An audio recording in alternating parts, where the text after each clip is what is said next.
Today I am discussing Indian humanism, that is Bharatiya Manavtavad. Indian humanism actually reinterprets the human values and the concept of Western humanism.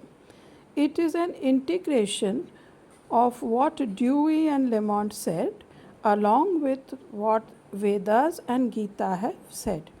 It reflects the universal brotherhood and already enshrined in the Vedas with a different point of view.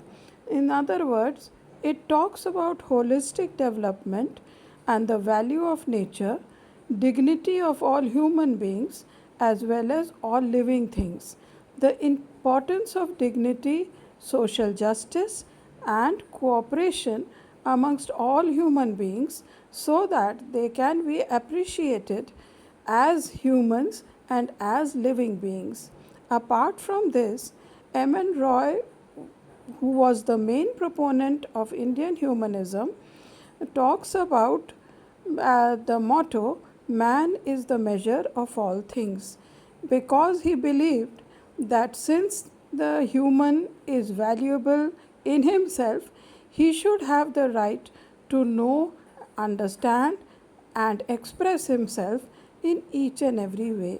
He was followed by Deen Dayal Upadhyay, Jawaharlal Nehru, Vivekanand, Tagore and Gandhi, who all spoke of holistic development of man and human equality, human dignity and justice, and the respect of nature in the form of all living beings.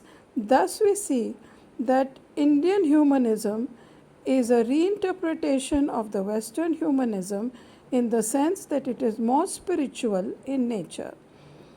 Now I repeat this in Hindi. भारतीय मानवतावाद पाश्चात्य मानवतावाद से कुछ हद तक अलग रखता है, क्योंकि यद्यपि भारतीय मानवतावाद भी मानव के स्वरूप को प्राकृतिक मानता है और यह भी मानता है कि मनुष्य सभी वस्तुओं को क्या केंद्र बिंदु है, उससे महान और कुछ भी नहीं है, वो जैसा चाहे वैसा समाज स्थापित कर सकता है, परंतु यह सब कुछ उसे वेदों और गीता में पहले ही से ही पता रहा है या वेदों और गीता में इस बात को पहले से ही बताया गया है। यह भी विश्व बंधुत्व या वसुधैव कुटुंबकम की धारणा में अंतर्निहित है। इस वजह से भारतीय मानवतावाद भी उन सभी चीज़ों की व्याख्या करता है जो कि पाश्चात्य मानवतावाद करता है, यद्यपि भारतीय दृष्टिकोण से करता है। यहाँ पे व्यक्ति को मूल्यवान माना जाता है, प्राकृतिक और बौद्धिक माना जाता है, क्योंकि उसकी उत्पत्ति प्रकृति या सृष्टि से हुई है। इस मत के समर्थक M.N. राय थे, जो कि भारत के मानवतावाद के मुख्य प्रतिनिधि माने जाते हैं। इसके बाद दीनदयाल उपाध्याय, नेहरू आदि भी इस विचारधारा के समर्थक थे।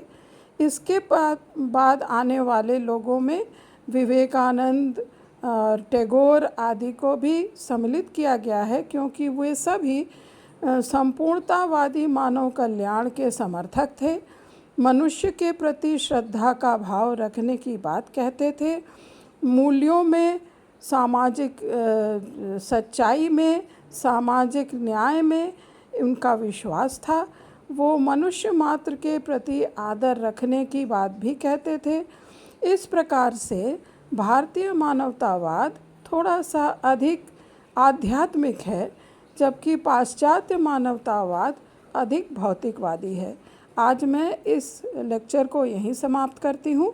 अगले लेक्चर में मैं पुनः नए टॉपिक के साथ आपके सामने प्रस्तुत होंगी। धन्यवाद।